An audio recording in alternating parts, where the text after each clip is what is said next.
동네 양아치들이 분식집 아버지를 건드렸다가 10년 만에 휴가 나온 아들이 지옥에서 돌아온 해병대 특수부대 대대장이었고 결국 조직 전체가 지도에서 지워져 버리는 이야기입니다. 서해 최북단 백령도. 인간의 발길이 닿는 마지막 땅이자 단 한 뼘의 땅 너머로는 적의 총구가 불을 뿜는 대한민국 최전선의 지옥. 그 지옥의 심장부에서 실제 지옥을 훈련으로 구현하는 부대가 있었다. 해병대 중에서도 가장 잔혹하고 강인한 자들만이 모인다는 해병대 특수수색대대. 그리고 그 부대의 대대장이자 살아있는 전설로 불리는 사나이가 있었다. 목표 지점 30초 전. 칠흑 같은 어둠과 살을 애는 바닷바람을 뚫고 고무보트 IBS가 파도를 가르며 섬의 절벽을 향해 무섭게 돌진하고 있었다. 보트 위에는 지옥 훈련으로 단련된 8명의 수색대원이 강철처럼 굳은 얼굴로 앉아 있었다. 그리고 그들의 가장 앞에서 야수와도 같은 눈빛으로 어둠을 꿰뚫어보고 있는 남자, 바로 박두호 중령이었다. 그의 얼굴은 전장의 역사 그 자체였다. 이마를 가로지르는 옅은 흉터는 과거 비밀작전 중 파편이 스치고 간 영광의 상처였고 구릿빛으로 그을린 피부와 깊게 팬 주름은 수많은 밤을 뜬 눈으로 지새우며 조국을 지켜온 세월의 훈장이었다. 그의 눈은 한 번 마주치면 영혼까지 얼어붙게 만드는 냉혹한 빙하와도 같았지만 그 가장 깊은 곳에는 조국과 부하들을 향한 용암보다 뜨거운 책임감이 들끓고 있었다. 충격 대비. 박두호의 나지막한 명령과 함께 보트는 절벽 아래의 좁은 동굴 입구로 미끄러지듯 빨려 들어갔다. 이곳은 지도에도 나오지 않는 비밀 침투로 적의 심장부로 파고들기 위한 그들만의 길이었다. 동굴 안은 한치 앞도 보이지 않는 암흑이었지만 대원들은 한치의 망설임도 없이 장비를 챙겨 물속으로 뛰어들었다. 박두호는 마지막으로 후방을 확인하고 소리 없이 그들의 뒤를 따랐다. 그들은 물속의 유령처럼 움직여 적의 가상 레이더 기지 후방으로 침투했다. 가상의 적 초병들을 단검과 맨손 격투술만으로 소리 없이 제압하고 목표 지점에 폭탄을 설치하기까지 걸린 시간은 단 5분. 모든 것이 완벽했다. 훈련이 종료되고 붉은색 조명탄이 밤하늘을 수놓자 땀과 흙으로 범벅이 된 대원들의 입에서 거친 숨과 함께 안도의 한숨이 터져나왔다. 역시 대대장님과 함께라면 불가능은 없습니다. 젊은 부대장의 찬사에 박두호는 표정 변화 없이 고개를 끄덕일 뿐이었다. 그에게 칭찬은 사치였다. 오직 완벽한 임무 수행과 부하들의 안전만이 그의 존재 이유였다. 그때 그의 손목에 찬 군용통신 장비가 짧게 진동했다. 사령부에서 온 비밀 전문이었다. 박두호 중령. 귀관의 헌신을 높이 사 금일부로 한 개월의 특별 휴가를 명한다. 즉시 부대를 떠나 가족의 품으로 복귀할 것. 한 개월의 휴가. 지난 10수년간 단 한 번도 일주일 이상의 휴가를 가져본 적 없는 그에게는 너무나도 낯선 단어였다. 가족. 그의 머릿속에 인천의 낡은 시장 한 구석에서 평생을 헌신해온 아버지의 얼굴이 떠올랐다. 거칠고 주름진 손, 자신을 보며 항상 미안하다고 말하는 슬픈 눈. 박두호의 빙하 같던 눈빛이 아주 미세하게, 아주 잠시 흔들렸다. 그는 조국이라는 거대한 아버지를 지키기 위해 자신을 길러준 단 한 명의 아버지를 너무나도 오랫동안 잊고 살았다. 부대장. 뒷정리를 부탁한다. 나는 사령부의 명령을 수행하겠다. 그는 더 이상 아무 말 없이 어둠 속으로 몸을 돌렸다. 지옥의 야수가 처음으로 자신의 동굴 밖, 인간의 세상으로 돌아갈 준비를 하고 있었다. 인천 신포국제시장. 항구 도시의 활기와 서민들의 땀 냄새가 뒤섞인 살아 숨쉬는 공간. 그 시장의 가장 후미진 골목, 사람들의 발길이 뜸한 곳에 세월의 흔적을 고스란히 간직한 작은 분식집이 있었다. 순이네. 30년 전 먼저 세상을 떠난 아내의 이름을 따서 지은 박철민의 세상이자 그의 유일한 왕국이었다. 가게 안은 낡고 비좁았다. 4-4개의 테이블과 닳고 다른 의자, 벽에는 세월에 누렇게 바랜 메뉴판이 걸려 있었다. 하지만 가게 안은 언제나 깔끔하게 정돈되어 있었고 공기 중에는 멸치 육수의 구수한 냄새와 매콤달콤한 떡볶이 냄새가 가득했다. 박철민은 오늘도 이른 아침부터 가게에 나와 육수를 끓이고 있었다. 그의 허리는 세월의 무게에 굽었고 손은 평생의 고생으로 마디마디가 뒤틀려 있었다. 그는 한때 잘 나가던 공장의 기술자였지만 아내가 병으로 쓰러지자 모든 것을 버리고 아내의 곁을 지켰다. 아내가 세상을 떠난 후 그는 아내가 남긴 이 작은 가게를 지키며 홀로 아들을 키워냈다. 어이, 박 사장. 오늘 육수 냄새가 유난히 좋은데? 옆집 닭강정 가게 사장인 최 여사가 웃으며 가게 안으로 들어왔다. 무슨 좋은 일이라도 있어? 얼굴이 아주 활짝 폈네. 허허, 그럴 리가요. 그냥 날이 좋아서 그런가 봅니다. 박철민은 멋쩍게 웃으며 손사래를 쳤지만 그의 얼굴에 떠오른 미소는 숨길 수 없었다. 사실 그는 어젯밤 아들에게서 온 전화를 받고 밤새 잠을 설쳤다. 10년 만에 아들이 한 달이라는 긴 휴가를 받아 집으로 온다는 소식이었다. 그의 아들 박두호. 그에게는 아픈 손가락이자 세상 가장 큰 자랑이었다. 어릴 적부터 과묵하고 속이 깊었던 아이. 아버지를 고생시키지 않겠다며 스스로 해병대에 지원해 험한 길을 걸어간 아들. 나라에 큰 공을 세워 훈장을 받을 때도 그는 아들에게 혹여나 누가 될까 싶어 멀리서 지켜보기만 했다. 그런 아들이 이제 곧 자신의 품으로 돌아온다. 그는 아들이 가장 좋아하는 떡볶이를 위해 평소보다 2배는 더 좋은 고춧가루와 멸치를 사용해 양념장과 육수를 만들었다. 가게 구석구석을 쓸고 닦으며 먼지 하나 없도록 신경 썼다. 그의 모든 움직임에는 아들을 맞이하는 아버지의 설렘과 기쁨이 가득했다.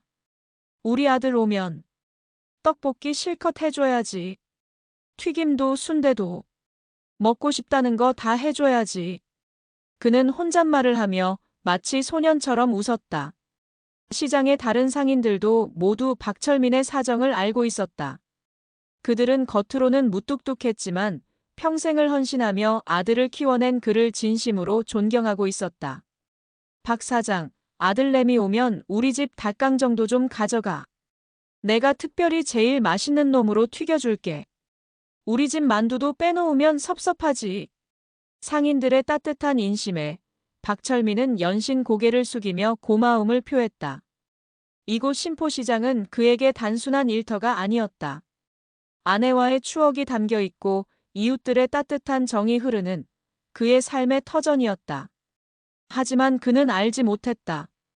그 소박하고 평화로운 자신의 왕국에 검고 추악한 그림자가 드리우고 있다는 사실을. 그리고 그 그림자가 지옥에서 돌아온 아들의 잠자는 야수성을 깨우는 방아쇠가 되리라는 것을. 오후 늦지막이 가게 문이 열리며 박두호가 안으로 들어섰다. 군복 대신 낡은 청바지와 검은 티셔츠 차림이었지만 그의 몸에서 뿜어져 나오는 강렬한 기운은 숨길 수 없었다. 가게 안의 공기가 순간적으로 팽팽해졌다. 음식을 먹던 몇몇 손님들은 저도 모르게 그의 위압적인 분위기에 눌려 젓가락질을 멈췄다. 왔냐? 박철민은 아들을 보고도 아는 척도 않고 퉁명스럽게 떡볶이 판만 뒤적였다. 하지만 그의 입가에 걸린 미소와 미세하게 떨리는 손끝은 그의 기쁨을 감추지 못했다. 예, 아버지. 박두호 역시 무뚝뚝하게 대답하며 가게 구석자리에 가방을 내려놓았다. 10년 만의 재회였지만 두 사람 사이에는 어색한 침묵이 흘렀다. 평생을 표현해 서툴게 살아온 부자의 모습이었다.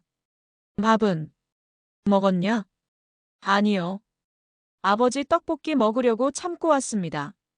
그제야 박철민은 뒤를 돌아 아들의 얼굴을 제대로 마주 보았다. 그새 더 검게 타고 얼굴에는 주름도 늘었다. 얼마나 고생이 심했을까? 그의 마음이 짠해졌다. 이놈아, 그런 말을 해야지. 진작에. 그는 투덜거리면서도 가장 큰 접시의 떡볶이와 튀김, 순대를 산더미처럼 담아 아들의 앞에 놓았다. 김이 모락모락 피어오르는 세상에서 가장 따뜻한 음식이었다. 박두호는 말없이 떡볶이를 입에 넣었다. 어릴 적 먹었던 바로 그 맛이었다.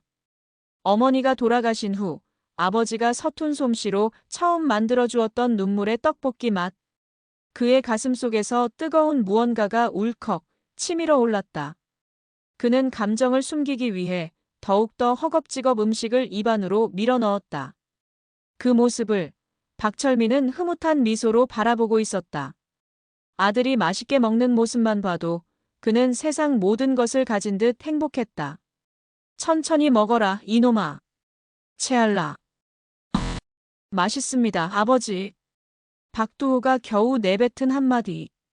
그 말에 박철민은 지난 10년간의 모든 시름과 고생이 눈 녹듯 사라지는 것을 느꼈다. 그렇게 두 사람은 오랫동안 아무 말 없이 각자의 방식으로 서로의 존재를 확인했다.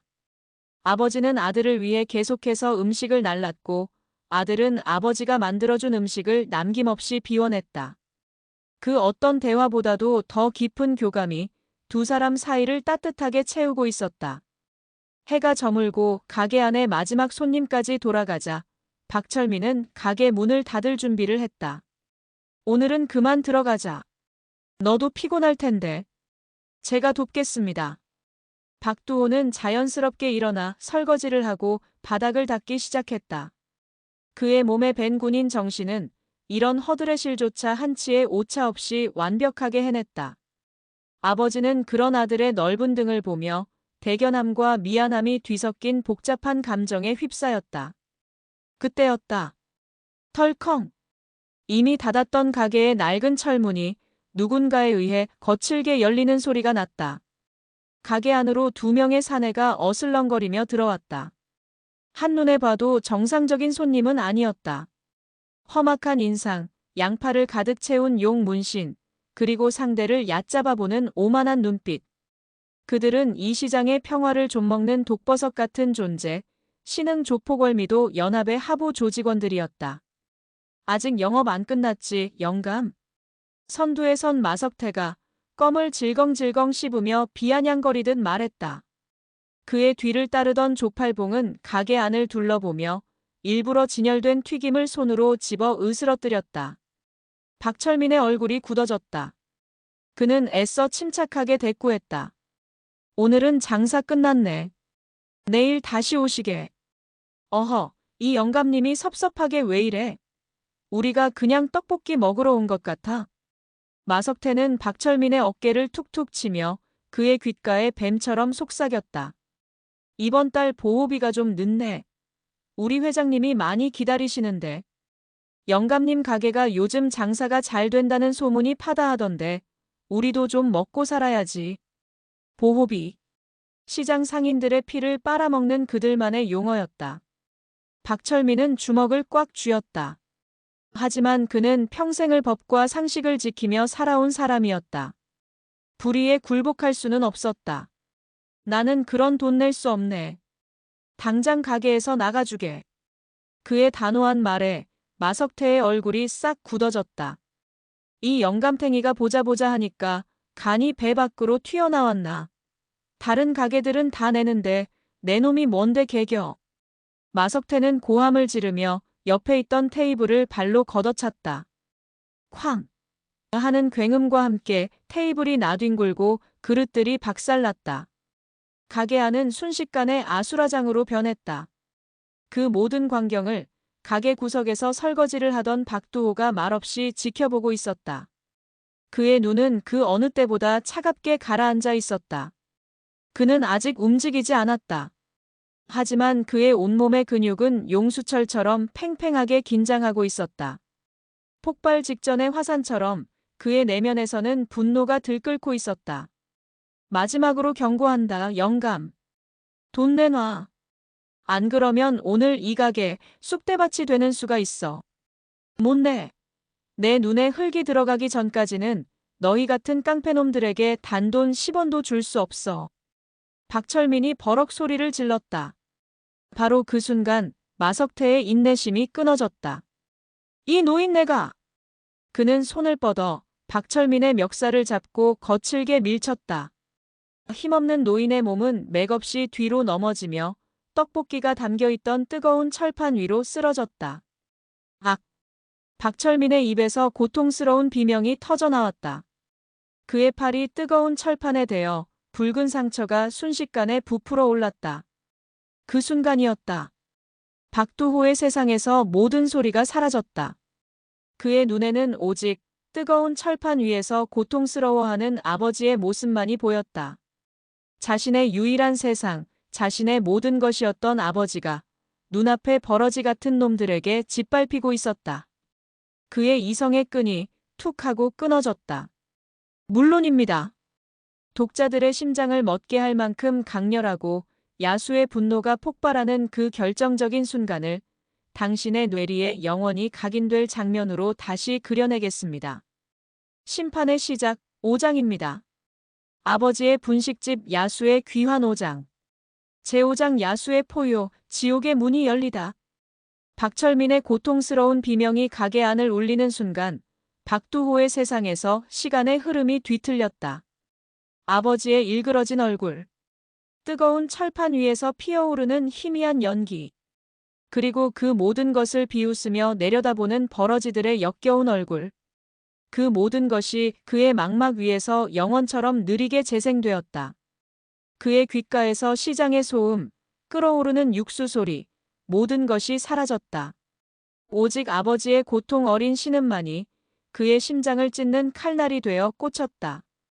그의 내면 깊숙한 곳, 지난 10수년간 군인이라는 강철 갑옷과 아들이라는 무거운 책임감으로 억눌러왔던 무언가가 마침내 깨어났다. 그것은 백령도의 지옥 훈련 속에서 단련되고 적의 심장을 향해 돌진하며 완성된 순수한 파괴 본능. 바로 야수였다. 크르르. 그의 목 깊은 곳에서부터 인간의 것이라고는 믿기 힘든 낮고 위협적인 소리가 새어나왔다. 분노를 한계까지 억누른 맹수가 사냥 직전에 내는 경고음. 가게 안의 온도가 급격히 떨어지는 듯한 착각. 박두호의 눈에서 아들의 온기는 흔적도 없이 사라졌다. 그 자리에는 오직 적을 향한 감정조차 실리지 않은 절대 영도의 사리만이 섬뜩하게 빛나고 있었다. 뭐야, 저 새끼 눈깔이 왜 저래? 마석태는 본능적인 위기감을 느꼈다.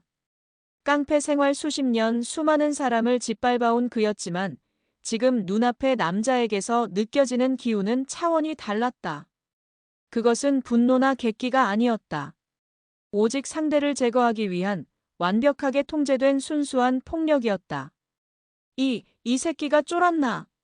야, 조팔봉. 저 새끼 대가리 깨버려. 마석태의 고함에 그의 부하인 조팔봉이 옆에 있던 의자를 집어들고 박두호에게 달려들었다. 육중한 나무 의자가 박두호의 머리를 향해 굉음을 내며 날아들었다. 하지만 박두호는 피하지 않았다. 그는 날아오는 의자의 다리를 왼손으로 가볍게 낚아챘다. 마치 날아가는 파리를 잡는 듯한 너무나도 여유롭고 정확한 움직임이었다. 의자의 육중한 무게가 그의 손 안에서 거짓말처럼 멈춰섰다. 헉! 조팔봉의 눈이 경악으로 물들었다. 바로 그 찰나의 순간 박두호는 낚아챈 의자를 그대로 비틀어 그 원심력을 이용해 조팔봉의 복부를 후려쳤다. 퍽! 둔탁한 파열음과 함께 조팔봉의 입에서 비명이 아닌 내장이 뒤틀리는 소리가 터져나왔다. 그의 거구는 종이장처럼 구겨지며 가게 벽에 처박혔다. 벽에 걸려있던 낡은 액자들이 우수수 떨어지며 박살났다. 조팔봉은 단 한 번의 공격에 갈비뼈가 부러지고 내장에 충격을 받아 흰자위를 드러내며 바닥으로 쓰러져 경련했다. 모든 것이 눈 깜짝할 사이에 일어났다. 마석태는 자신의 눈앞에 펼쳐진 광경을 믿을 수 없었다. 자신의 가장 강력한 부하가 단 일격의 전투 불능 상태가 된 것이다. 공포가 그의 척추를 타고 오르기 시작했다. 너 뭐야? 정체가 뭐야, 이 새끼야? 그는 품속에서 번뜩이는 칼날을 꺼내 들었다. 생존을 위한 마지막 발악이었다. 박두호는 바닥에 떨어진 칼을 주운 마석태를 향해 천천히 걸어갔다. 그의 걸음걸이에는 조금의 망설임도 없었다. 마치 죽음의 사신이 정해진 운명을 집행하러 가는 듯한 모습이었다. 오지 마! 오지 말라고, 이 개새끼야! 마석태는 공포에 질려 칼을 마구잡이로 휘둘렀다. 하지만 그의 칼날은 단 한 번도 박두호의 옷깃을 스치지 못했다. 박두호는 최소한의 움직임으로 그의 모든 공격을 피해냈고 두 사람의 거리는 야금야금 좁혀졌다. 마침내 박두호의 손이 움직였다. 그의 손은 뱀처럼 뻗어나가 칼을 쥔 마석태의 손목을 낚아챘다. 콰직! 인간의 관절이 부서지는 소름 끼치는 소리가 가게 안을 울렸다. 박두호는 마석태의 손목을 부러뜨림과 동시에 그의 손에서 떨어진 칼을 공중에서 잡아챘다. 그리고는 칼등으로 마석태의 양쪽 어깨와 무릎 관절을 정확하게 후려쳤다. 급소를 완벽하게 비껴가되 가장 극심한 고통을 줄 수 있는 부위만을 노린 잔혹하고 정교한 공격이었다. 끄아악! 마석태의 입에서 처절한 비명이 터져나왔다. 그의 양팔과 양다리는 힘없이 축 늘어져 더 이상 그의 의지대로 움직이지 않았다. 그는 무력하게 바닥에 무릎을 꿇었다. 박두호는 그의 앞에 섰다. 그리고는 아직도 고통스러워하는 자신의 아버지를 밀쳤던 마석태의 바로 그 오른손을 자신의 군홧발로 지그시 밟았다. 안 돼! 안 돼! 마석태의 애원에도 박두호는 표정 하나 변하지 않았다. 우드득. 마석태의 손뼈가 으스러지는 끔찍한 소리. 그의 비명은 더 이상 제대로 된 소리를 내지 못하고 찢어지는 바람 소리처럼 새어나왔다. 폭풍은 끝났다. 박두호는 바닥에서 피와 눈물과 침을 쏟아내며 경련하는 두 버러지를 차갑게 내려다보았다. 그리고는 언제 그랬냐는 듯 그의 몸에서 모든 살기가 사라졌다. 야수는 다시 깊은 잠에 빠져들었다. 그는 즉시 아버지에게로 달려갔다. 아버지, 괜찮으십니까? 아버지. 야수의 모습은 온데간데 없고 오직 아버지를 걱정하는 아들의 절박한 얼굴만이 남아있었다. 그는 재빨리 수도가로 아버지를 부축해 화상 입은 팔을 찬물에 담갔다. 그의 손길은 방금 전 사람을 부수던 그 손이라고는 믿기지 않을 만큼 조심스럽고 부드러웠다.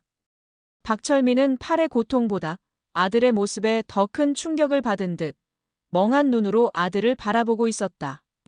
자신이 알던 과묵하고 착한 아들이 아니었다. 방금 그가 본 것은 지옥에서 올라온 악귀였다. 바로 그때 가게 밖에서 요란한 경찰 사이렌 소리가 울려 퍼지기 시작했다. 바닥에 쓰러져 있던 마석태가 고통 속에서도 승리한 듯한 미소를 지으며 중얼거렸다. 끝. 끝났어, 이 새끼야. 넌 이제 군인 신분으로 민간인을 폭행했으니 끝장이라고. 심판은 끝났다. 하지만 진짜 전쟁은 이제부터 시작이었다.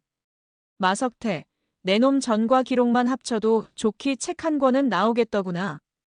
이번엔 꽤나 크게 엮인 것 같군. 그는 박두호에게로 다가갔다. 선생님, 신분증 좀 보여주시겠습니까? 절차상 확인이 필요합니다. 박두호는 말없이 품속에서 신분증을 꺼내 건넸다. 김동진 경위는 신분증을 받아들고 그 내용을 확인하는 순간 숨을 멈췄다. 중령 박두호. 소속 대한민국 해병대 특수수색대대. 해병대. 그것도 지옥의 부대라 불리는 특수수색대의 대대장. 현역 중령. 김동진의 등줄기에서 식은땀이 흘러내렸다. 이 남자는 단순한 무술고수가 아니었다. 국가가 공인한 살아있는 인간 병기였다. 그런 자가 저 정도의 힘 조절로 깡패 둘을 제압했다는 것은 오히려 엄청난 자제력을 발휘했다는 의미였다. 김경희는 신분증을 정중하게 돌려주며 허리를 숙였다. 몰라 뵈어 죄송합니다, 중령님. 이 쓰레기들은 저희가 법에 따라 엄정하게 처리하겠습니다. 정의는 뒤바뀌었다. 그리고 드러난 야수의 발톱은 이제 겨우 시작에 불과했다. 인천 중부경찰서 강력반 사무실은 낡고 비좁았지만 특유의 활기로 넘쳐났다. 하지만 오늘만큼은 무거운 침묵이 사무실을 지배하고 있었다. 김동진 경위는 갓 뽑은 커피 2잔을 들고 회의실에 앉아있는 박두호의 앞에 한 잔을 내려놓았다. 마석태와 조팔봉은 유치장에 갇혔지만 문제는 이제부터 시작이었다. 중령님, 솔직하게 말씀드리겠습니다. 저놈들은 그냥 동네 양아치들이 아닙니다. 김경희는 담배에 불을 붙이며 무겁게 입을 열었다. 최근 인천항을 중심으로 급격하게 세력을 키우고 있는 신흥조직, 월미도 연합의 하부 조직원들입니다. 전통 조폭들과는 다르게 교묘하게 법망을 피해가며 상인들을 괴롭히고 이권을 챙기는 악질 중의 악질이죠. 문제는 그 배후에 누가 있는지 저희도 아직 파악하지 못했다는 겁니다. 그의 말에는 깊은 무력감이 서려 있었다. 경찰 내부에도 그들과 유착한 세력이 있는지 번번이 수사는 벽에 부딪혔다. 아버지를 계속 위협할 수도 있다는 말이군. 박두호가 나지막이 말했다. 그것은 질문이 아닌 확신이었다. 네. 그들의 방식은 비열하고 집요합니다. 중령님께서 자리를 비우시면 분명 아버님께 보복을 가하려 할 겁니다. 김경희는 박두의 눈을 똑바로 쳐다보았다. 그래서 부탁 하나만 드려도 되겠습니까? 저희가 그놈들의 뿌리를 뽑을 때까지만 저희를 좀 도와주실 수 있겠습니까? 중령님의 그 힘과 지혜가 지금 저희에게는 절실하게 필요합니다. 경찰이 군인에게 공조를 요청하는 이례적인 상황.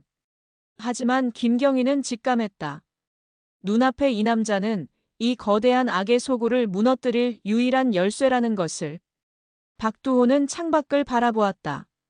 그의 머릿속은 복잡했다. 그는 군인이었다. 민간 사회의 일에 개입하는 것은 월권이었다. 하지만 이것은 더 이상 남의 일이 아니었다. 아버지가 위협받고 있는 자신의 전쟁이었다. 좋다. 내가 돕지. 그의 짧은 대답에 김경희의 얼굴에 희망의 빛이 떠올랐다. 그 시각 박철민의 분식집. 박두호는 아버지의 팔에 약을 발라주고 붕대를 감아주고 있었다. 그의 손길은 여전히 서툴렀지만 그 안에는 깊은 죄책감과 사랑이 담겨 있었다. 괜찮다니까. 이 정도 상처는 금방 나. 박철민은 애써 웃으며 말했지만 그의 눈에는 아들을 향한 걱정이 가득했다. 두호야. 그냥 덮으면 안 되겠니? 아비 때문에 내 앞길을 망칠 수는 없어. 저놈들, 보통 내기들이 아닐 게다. 아버지. 박두호는 아버지의 손을 잡았다. 제가 평생을 나라를 지키는 군인으로 살았습니다. 하지만 정작 제 단 하나뿐인 아버지는 지키지 못했습니다.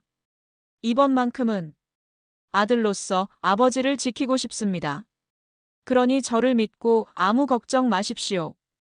그의 확고한 눈빛에 박철민은 더 이상 아무 말도 할 수 없었다. 한편 월미도의 한 호화스러운 펜트하우스. 월미도 연합의 중간 보스이자 조직의 모든 실무를 책임지는 황 이사, 황태섭이 갓 출소한 마석태의 보고를 받고 있었다.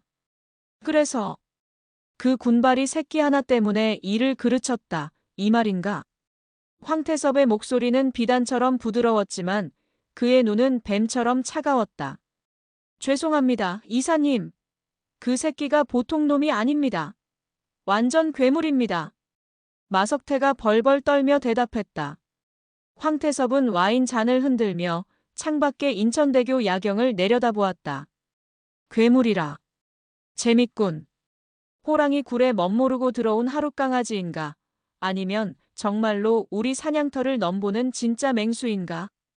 그의 입가에 흥미롭다는 듯한 잔인한 미소가 번졌다. 직접 만나서 인사를 나눠봐야겠군. 다음 날 오후 분식집의 낡은 문이 열리고 한 남자가 가게 안으로 들어섰다. 고급 맞춤 정장에 머리카락 한 올 흐트러짐 없는 완벽한 모습. 그의 얼굴에는 온화한 미소가 걸려 있었지만 그 미소 뒤에는 날카로운 칼날이 숨겨져 있었다. 월미도 연합의 브레인 황태섭이었다.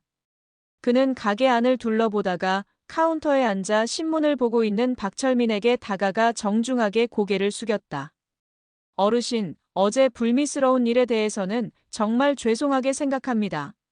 못난 아랫 것들이 어르신을 못 알아뵙고 큰 실수를 저질렀습니다.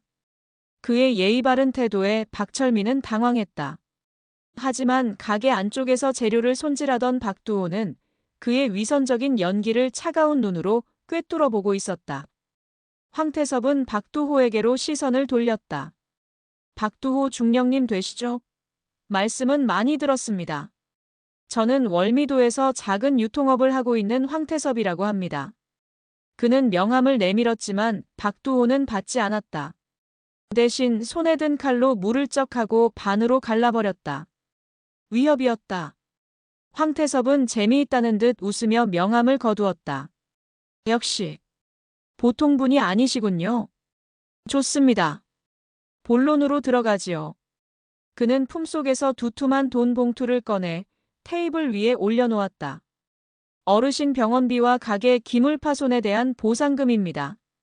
그리고 저희의 작은 성의입니다. 이 돈 받으시고 어제의 일은 깨끗하게 잊어주셨으면 합니다. 그것은 회유이자 시험이었다. 박두호는 돈 봉투를 쳐다보지도 않고 황태섭을 향해 말했다. 쓰레기는 쓰레기통에 버려야지. 그의 목소리는 얼음장 같았다. 순간 황태섭의 얼굴에서 미소가 사라졌다. 중령님, 군인 신분으로 민간 사회의 일에 너무 깊이 개입하는 건 모양새가 좋지 않을 텐데요. 특히 연로하신 아버님을 모시고 계시지 않습니까? 이 시장 바닥 흉흉한 일이 워낙 많아서 말입니다. 밤길에 발을 헛디딜 수도 있고 가게에 불이라도 날 수 있는 일 아니겠습니까? 노골적인 협박. 박두호는 칼을 도마 위에 쾅 하고 내리꽂았다. 가게 안의 공기가 찢어질 듯 팽팽해졌다. 그는 자리에서 일어나 황태섭의 코앞까지 다가갔다. 두 사람의 시선이 허공에서 불꽃처럼 부딪혔다. 나는 군인이기 이전에 이분의 아들이다. 박두호가 지옥의 밑바닥에서부터 울려오는 듯한 목소리로 말했다. 내 아버지에게 그리고 이 시장 사람들에게 손가락 하나라도 까딱했다간 너희 월미도 연합이라는 이름 자체를 이 땅에서 지워버릴 것이다. 이것은 경고가 아니라 예고다. 황태섭은 잠시 그의 눈을 마주 보았다. 그는 박두호의 눈 속에서 진짜 광기를 보았다. 자신들이 건드려서는 안 될 무언가를 건드렸다는 것을 깨달았다. 좋은 말씀 잘 들었습니다. 황태섭은 처음으로 표정이 굳은 채 몸을 돌려 가게를 나갔다. 문이 닫히고 박두호는 분노를 사기려는 듯 거친 숨을 몰아쉬었다. 그는 알 수 있었다. 이것은 시작에 불과하다. 저들은 결코 이대로 물러서지 않을 것이다. 더 비열하고 더 잔인한 방식으로 자신과 아버지를 옥죄어 올 것이다. 황태섭이 다녀간 다음 날 새벽 신포시장은 비명으로 잠에서 깨어났다. 악! 이게 무슨 일이야? 닭강정 가게 최 여사의 처절한 비명이 새벽의 정적을 갈랐다.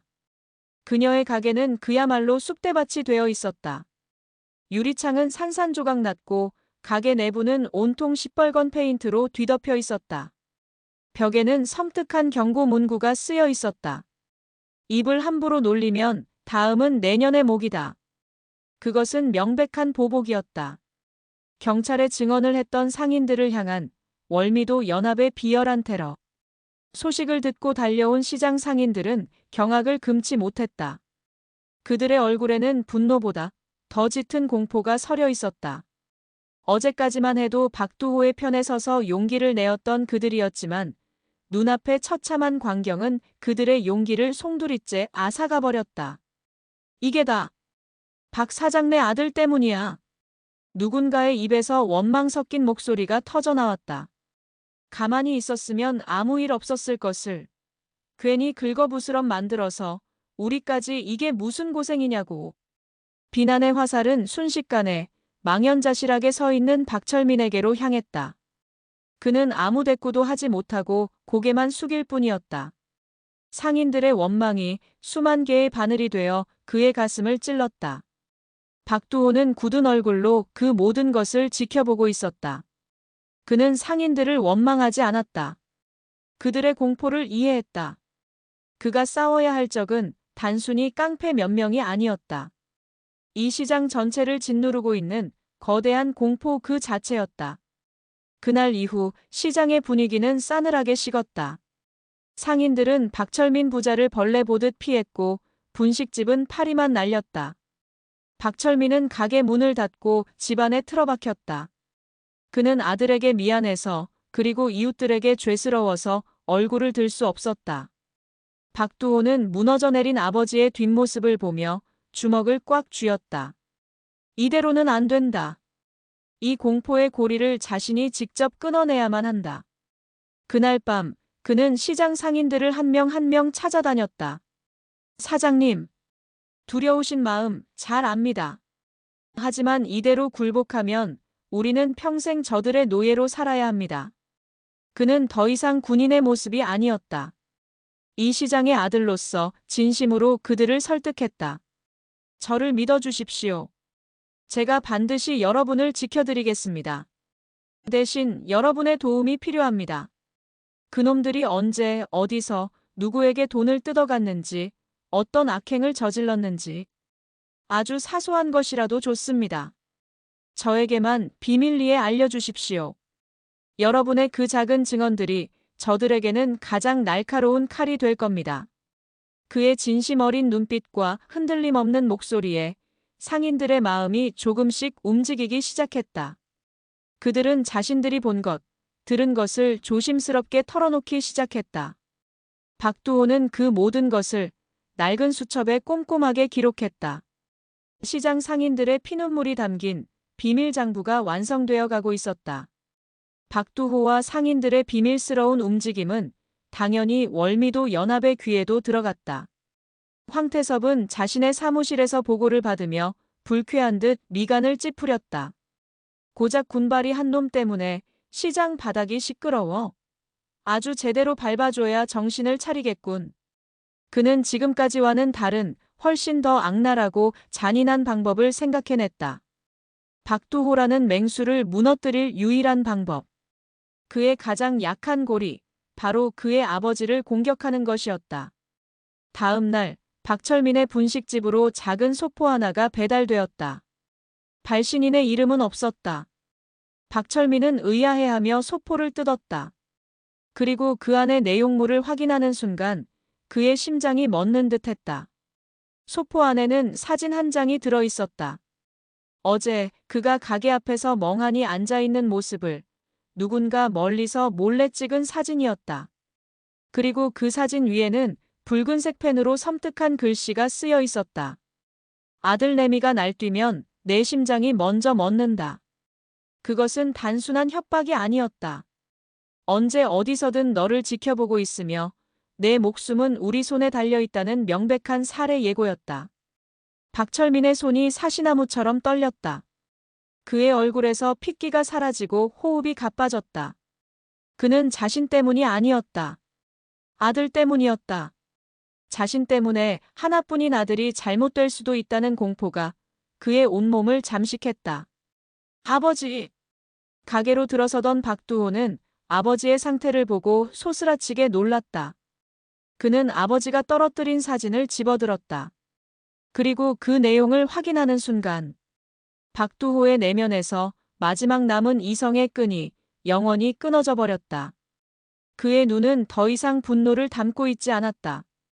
그 안에는 오직 텅 빈 허무와 모든 것을 지워버리려는 차가운 파괴의 심연만이 남아 있었다. 그들은 넘지 말아야 할 선을 넘었다. 감히 그의 아버지를, 그의 영린을 건드렸다. 그는 즉시 어디론가 전화를 걸었다. 나다. 지금 당장. 아버지를 안가로 모셔라. 내가 돌아갈 때까지 단 한 마리의 개미 새끼도 접근하지 못하도록. 그는 해병대 시절 자신의 목숨을 구해줬던 후배이자 지금은 민간에서 보안업체를 운영하는 유일하게 믿는 동생에게 아버지를 맡겼다.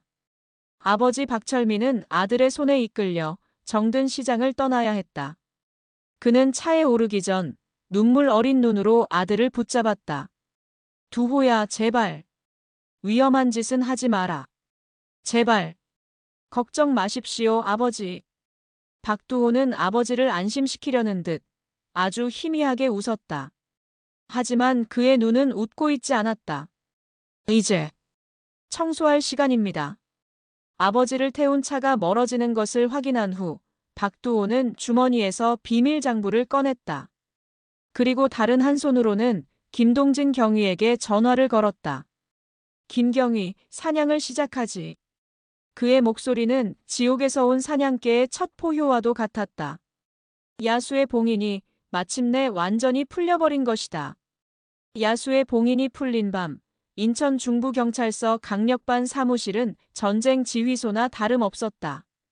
박두호는 거대한 도시 지도 앞에 서서 시장 상인들이 피눈물로 써내려간 비밀 장부의 내용과 김동진 경위가 가져온 수사 자료들을 꿰뚫어보고 있었다. 그의 머릿속에서는 지난 10수년간 전장에서 수없이 그려왔던 것과 같은 완벽한 선멸 작전이 구상되고 있었다.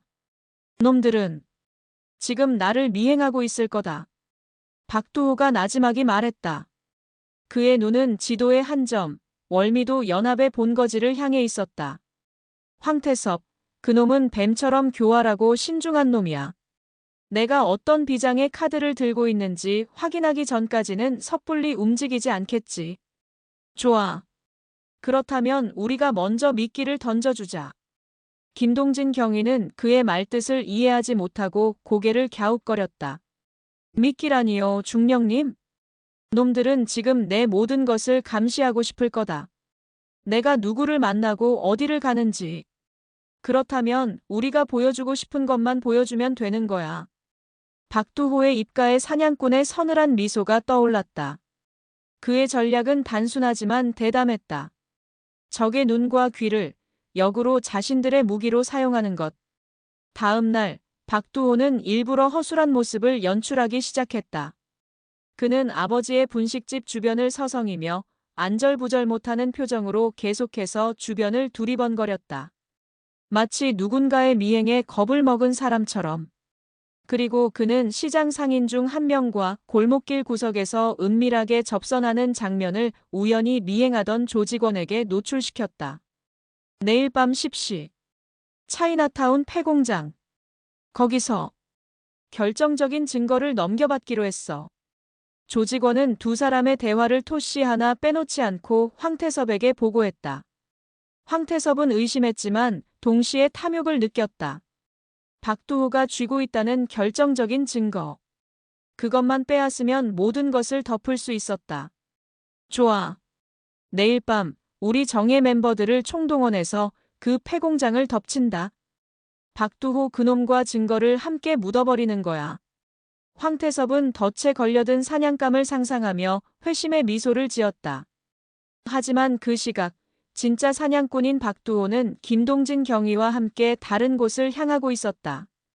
그들의 진짜 목표는 월미도 연합의 자금줄이자 돈 세탁 창고인 황금수산이었다. 시장 상인들의 비밀 장부에 희미하게 언급된 바로 그곳. 황태섭의 정예 멤버들이 모두 차이나타운으로 향하는 순간 우리는 놈들의 심장을 친다.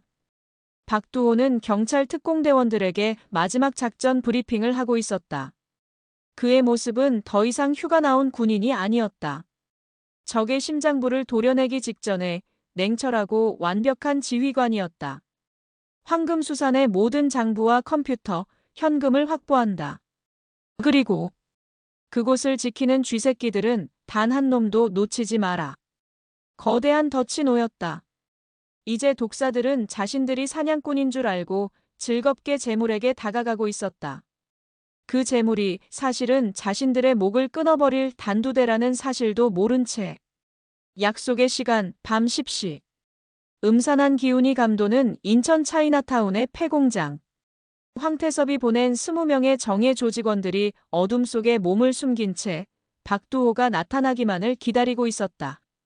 그들의 손에는 날카로운 칼과 묵직한 쇠 파이프가 들려 있었다. 마침내 낡은 오토바이 한 대가 공장 안으로 들어섰다. 헬멧을 쓴 남자가 내리고 약속된 장소로 걸어갔다. 덮쳐. 매복해 있던 조직원들이 사방에서 함성을 지르며 뛰쳐나갔다. 하지만 그들이 남자를 포위했을 때 남자는 헬멧을 벗었다. 박두호가 아니었다. 변장한 경찰 특공대원이었다. 뭐야, 너는? 조직원들이 당황한 순간 공장의 모든 출입문이 쾅 하는 굉음과 함께 닫혔다. 사방의 창문이 깨지며 수십 명의 경찰 특공대원들이 섬광탄과 함께 쏟아져 들어왔다. 꼼짝 마. 모두 손머리 위로 올려. 함정에 빠졌음을 깨달은 조직원들은 필사적으로 저항했지만 군사훈련을 받은 특공대원들의 상대가 될 수는 없었다. 공장은 순식간에 아비규환의 현장으로 변했고 월미도 연합의 핵심 행동조는 그렇게 허무하게 일망타진되었다. 같은 시각 인천 연안부두의 황금수산. 김동진 경위가 이끄는 수사팀이 굳게 닫힌 창고문을 부수고 안으로 진입했다. 창고 안은 평범한 수산물 시장처럼 보였지만 비밀벽 뒤에 숨겨진 공간에는 거대한 금고와 수십 대의 서버, 그리고 산더미 같은 현금 다발이 숨겨져 있었다. 찾았다. 월미도 연합의 모든 범죄 기록이 담긴 서버와 비밀 장부다. 수사관들의 환호성이 터져나왔다. 그들이 확보한 증거는 월미도 연합이라는 거대한 범죄 조직을 뿌리째 뽑아버리기에 충분하고도 남았다. 황태섭은 자신의 펜트하우스에서 이 모든 상황을 실시간으로 보고받고 있었다. 그는 자신의 귀를 의심했다. 정예 멤버들이 모두 검거되고 자금줄의 심장부가 털렸다. 그는 자신이 완벽하게 박두호라는 사냥꾼에게 농락당했음을 깨달았다. 끄악! 박두호, 이 개새끼! 그는 분노에 이성을 잃고 남은 조직원들을 모두 긁어모았다. 그리고는 미리 심어둔 정보원을 통해 알아낸 박두호가 머물고 있는 안가로 향했다. 그는 자신의 손으로 직접 박두호를 찢어 죽여야만 직성이 풀릴 것 같았다. 하지만 그건 역시 박두호가 파놓은 마지막 덫이었다.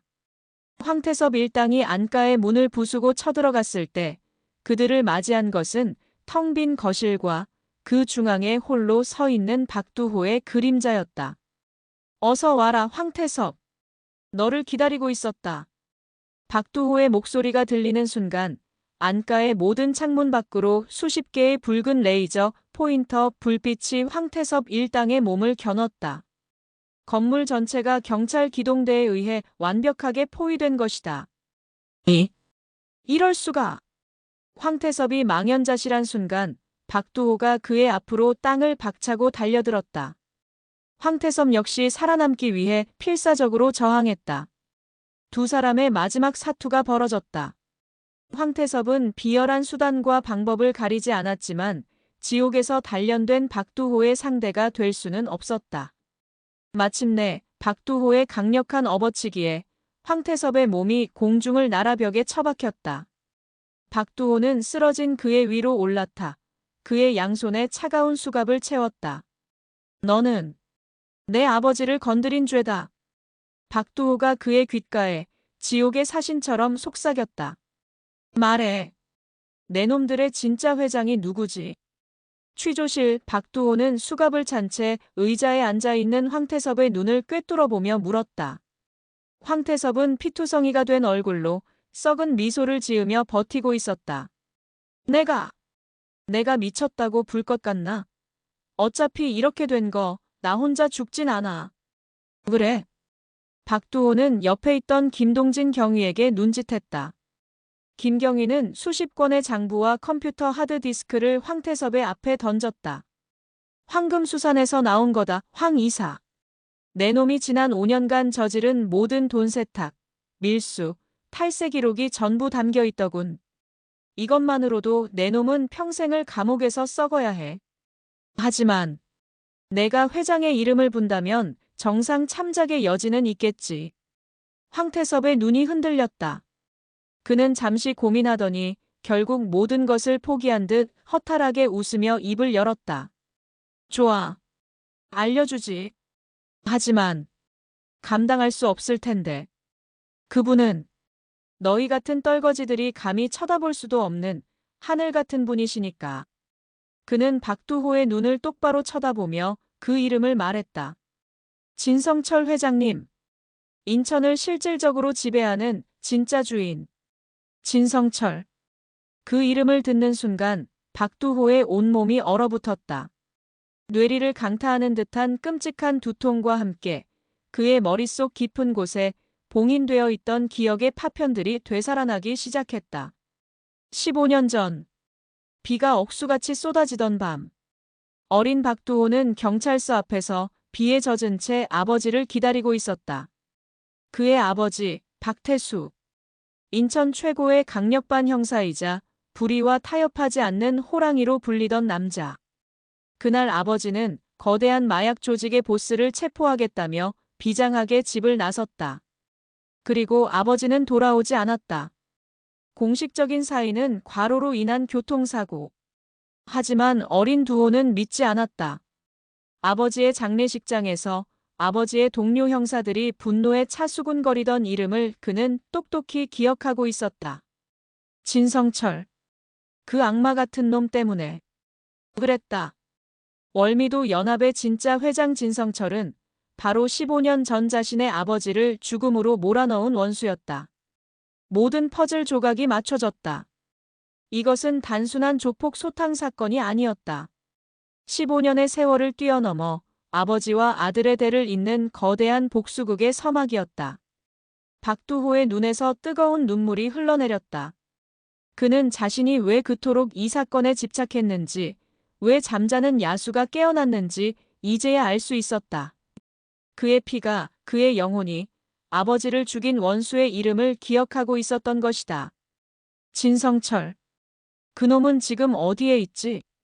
그의 목소리는 분노를 넘어 깊은 슬픔으로 떨리고 있었다. 박두호는 모든 것을 뒤로하고 한 사람을 찾아갔다. 아버지의 옛 동료이자 유일한 친구였던 박원종 전 형사. 그는 15년 전 사건 직후 의문투성이의 수사 종결의 환멸을 느끼고 경찰복을 벗은 뒤 지금은 작은 낚시터를 운영하며 조용히 살고 있었다. 자네가 태수 형님 아들내미 두호구나. 이렇게 컸어 벌써. 박원종은 훌쩍 커버린 박두호를 보며 눈시울을 붉혔다. 그는 박두호에게서 젊은 시절의 친구이자 의리의 사나이였던 박태수 형사의 모습을 보았다. 박두호는 그에게 모든 것을 털어놓았다. 월미도 연합, 그리고 진성철의 이름까지. 이야기를 다 들은 박원종은 떨리는 손으로 담배에 불을 붙였다. 올 것이 왔군. 자네 아버지는 교통사고로 돌아가신 게 아니야. 그는 무겁게 입을 열었다. 태수 형님은 당시 인천항을 통해 들어오는 대규모 마약 밀매 루트를 거의 다 밝혀냈었네. 그리고 그 정점에 진성철이 있었지. 체포 직전이었어. 그런데 갑자기 수사팀은 해체되고 형님은 의문의 사고를 당했지.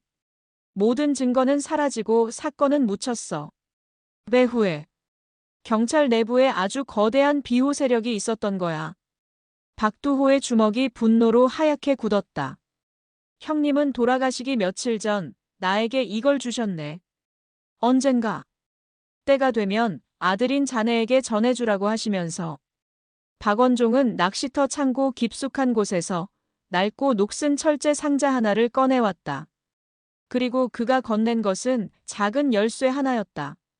이게 전부인가요? 아니.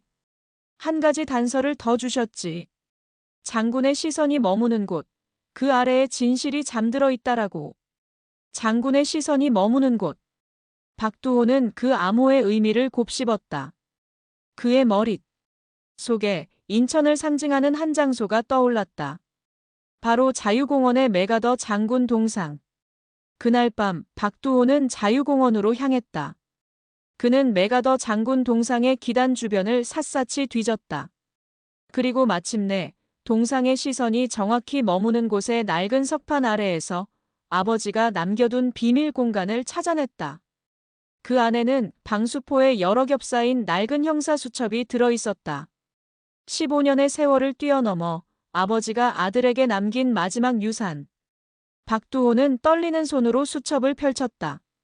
그 안에는 진성철의 모든 범죄 행각과 마약 밀매 루트, 그리고 그와 결탁한 자들의 명단이 빽빽하게 적혀 있었다. 그리고 그는 마지막 페이지에서 충격적인 이름을 발견하고 숨을 멈췄다.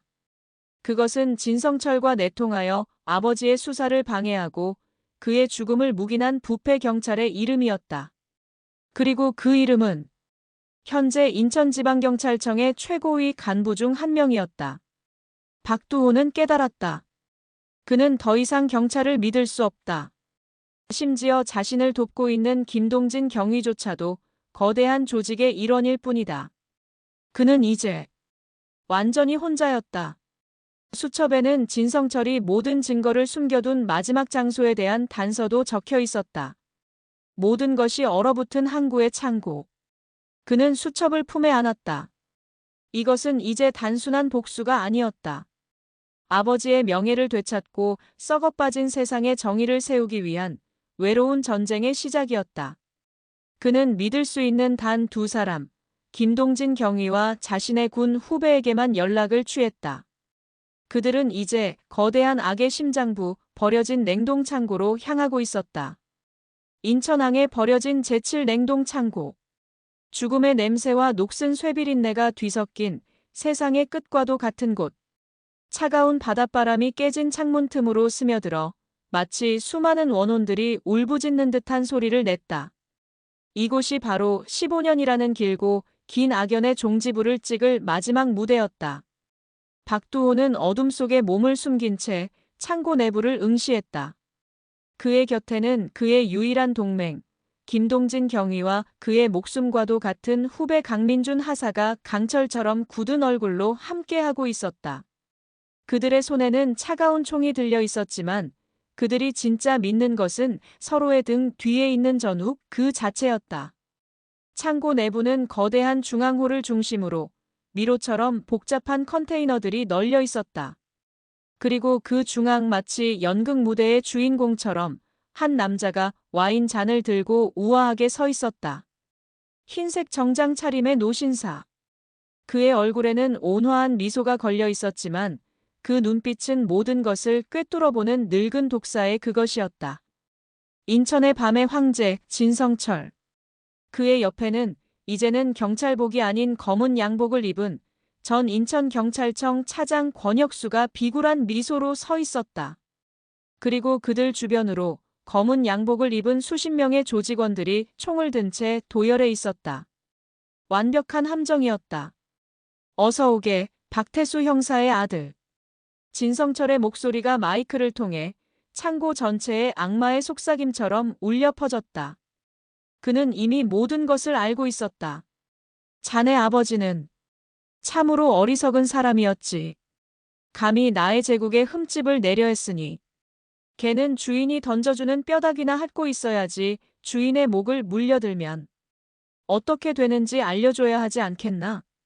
그의 조롱 섞인 말에 박두호의 눈이 붉게 충혈되었다. 하지만 그는 움직이지 않았다. 지금의 분노는 15년 전의 그것과는 달랐다.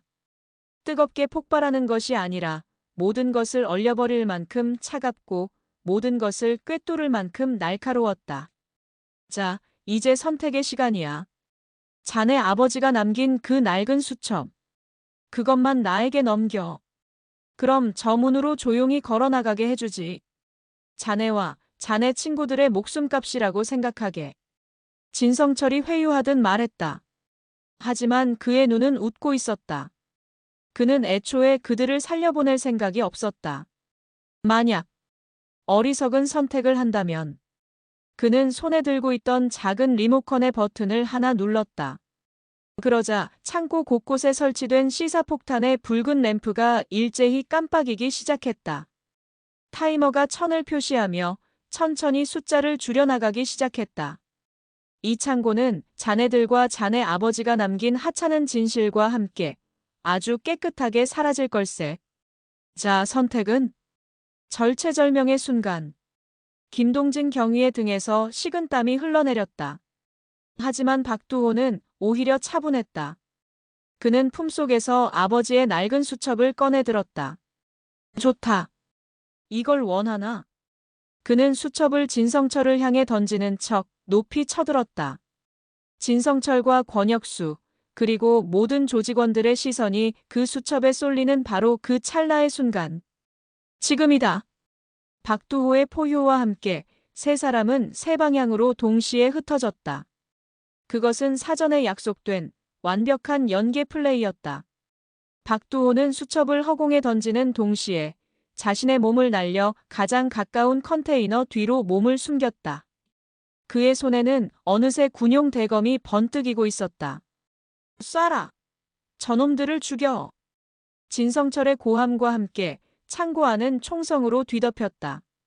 강민준 하사는 해병대 특수수색대 최고의 저격수였다. 그는 몸을 굴려 지게차 뒤에 자리를 잡고 자신의 권총으로 정확하게 적들의 무릎과 어깨를 노려 쏘기 시작했다. 그의 총알은 결코 급소를 향하지 않았지만 적들을 하나씩 전투 불능 상태로 만들었다. 김동진 경위는 베테랑 형사답게 엄폐물을 옮겨다니며 조직원들의 화력을 분산시켰다. 그의 임무는 단 하나, 부패 경찰의 상징인 권혁수를 체포하는 것이었다. 권혁수, 내 놈의 더러운 경찰 배지는 내가 직접 떼어주마. 김경희는 분노의 함성과 함께 권혁수에게로 돌진했다. 그리고 박두호.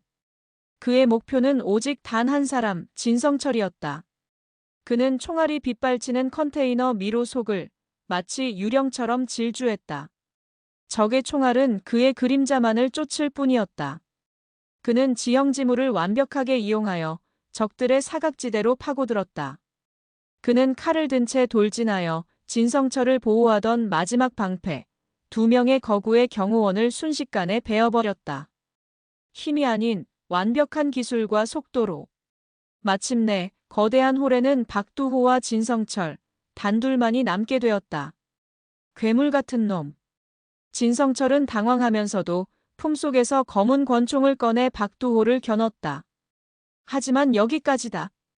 죽어라, 박태수의 아들아. 탕! 총성이 울렸다. 하지만 박두호는 이미 그 자리에 없었다.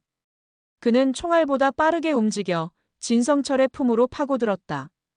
그의 손이 진성철의 총을 쥔 손목을 낚아채 꺾어버렸다. 끄악! 진성철의 비명과 함께 총이 바닥으로 떨어졌다.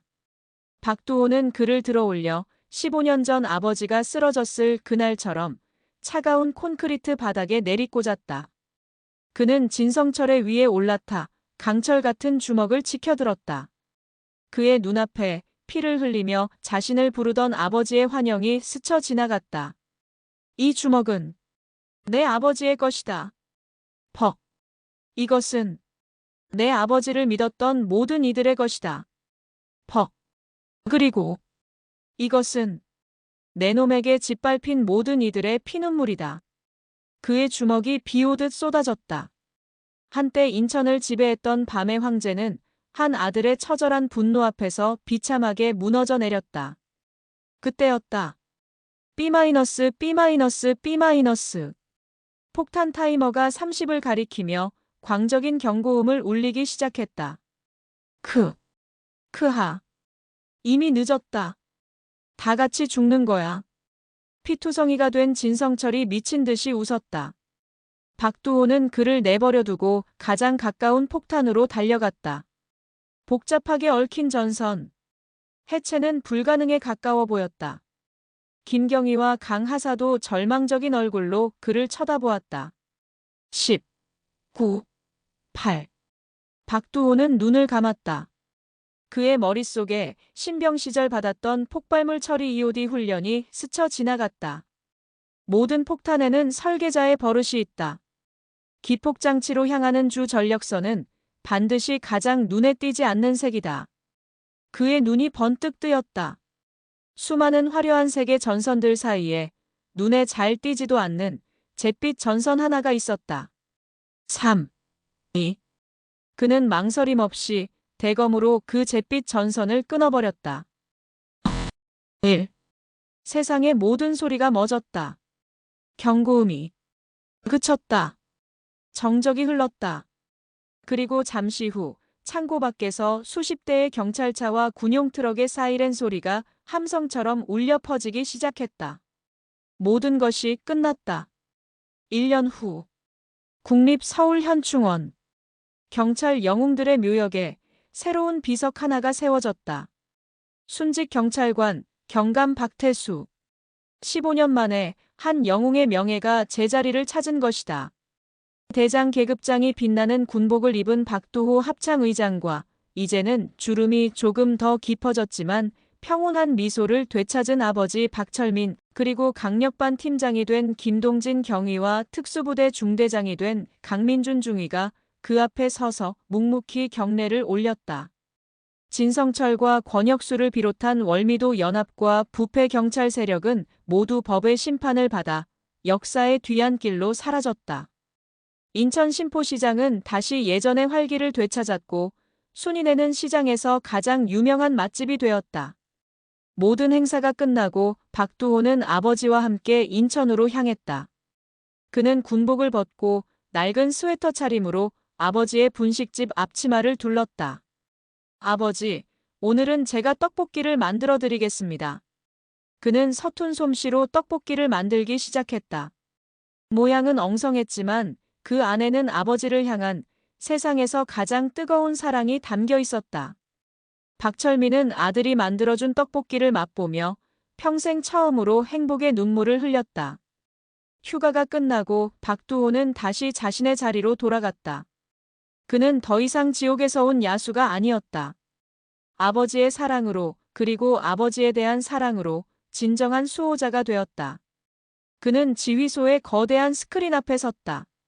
스크린에는 대한민국의 평화로운 하늘과 바다, 그리고 땅이 펼쳐져 있었다. 그는 조용히 맹세했다. 아버지, 보고 계십니까? 이 아들이 아버지가 목숨 바쳐 지키려 했던 이 세상을 이제 제가 영원히 지키겠습니다. 한 아버지의 눈물로 시작되었던 거대한 폭풍은 이제 잦아들었다. 하지만 그 폭풍이 씻어낸 깨끗한 대지 위로 대한민국을 지키는 영원한 파수꾼의 시대가 새로운 새벽의 여명과 함께 밝아오고 있었다.